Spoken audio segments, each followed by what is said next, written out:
Hello guys, this is Godsent of Scent Farms, and today's video we're going to be talking about winners survivals. What are those practices medically that you can involve in to increase the survival rate of your winners in your farm? Or as a rabbit lover, what do you do to increase the survival rate of your rabbits?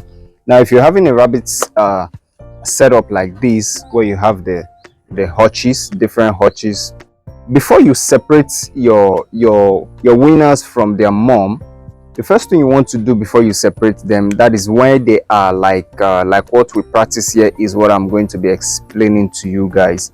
When they are about 3 weeks to 4 weeks old, while you notice that they're already picking food from the mom's feeder and they're already drinking water, you want to prepare a solution of anti-coccidiosis. Yes, you can go to the pet store, you get cocci drugs. There are different brands of cocci drugs, anti-coccidiosis drugs that you can get. You want to give them between the ages of 3 weeks to 4 weeks old. That is the first thing you want to give them. Mix it in their water. Is either you give it to them generally, that is to the whole rabbits, or you isolate the administration of the anti-cocci drugs. You can get your mobile or your concrete or your wooden drinkers that you use to give them water.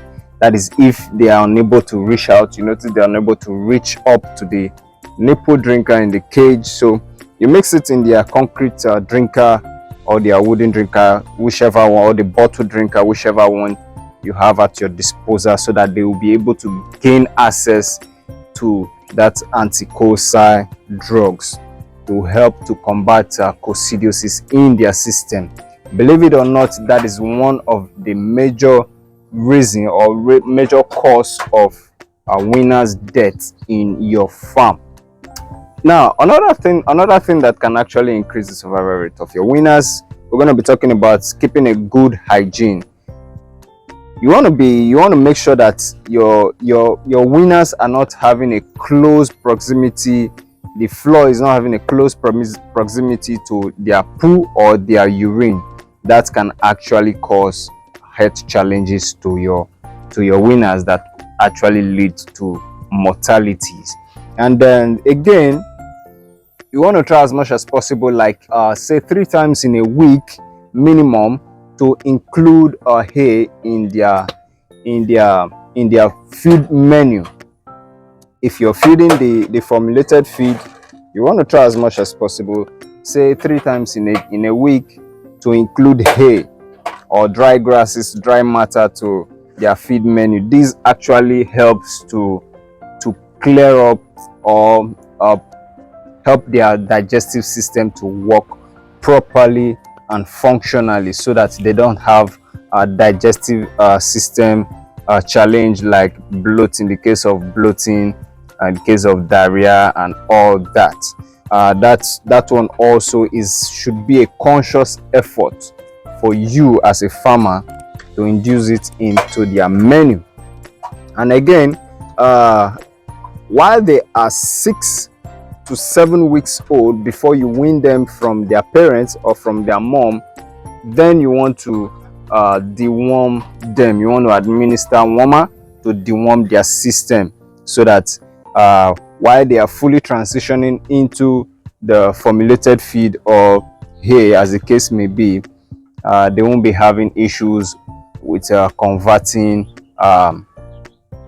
food nutrients into growth or into body mass. Yes, because a worm infested rabbit will do 2 of these things. Either they will lose appetite and they will refuse to eat, hence they will be emaciating until they finally lose balance and die off.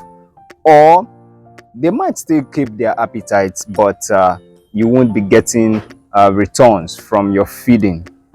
They will be eating and you're not getting results from what they are eating. So you want to try as much as possible, you deworm them and also follow up with antibiotics. That is from week 6 and 7. That is one you want to do. And before you do that, repeat that again, and a couple, and let's say in 3 weeks, in 3 months time, you want to repeat all that medication again, except you're treating for an ailment. But here in St. Farms, we practice preventive treatment. We don't really wait for the sickness to arise before we swoop into action. So we medicate our rabbits say once in 3 months to prevent or to boost their immune system so that they don't fall sick. That is what we do here at St. Farms. So you might want to try that out in your farm and see what results you're going to be getting. So far, we're getting marvelous results, not to put aside the fact that we have very excellent stock of rabbits, and we do not involve in ill practices like inbreeding that will lead to so many complications in our weaners. We do not practice that. So you want to practice all this, put all this as a conscious effort in your farm, and then you see the result. It actually makes your farming very, very much easier. So that is what I have for you today on this video from me, Godsent of St. Farms. Make sure you subscribe to this channel if you've not done that. Give us a thumbs up if you like this content or whatsoever content you might have come across on this channel. And I'll see you guys in the next video from me, Godsent of St. Farms. Bye guys. Bye bye.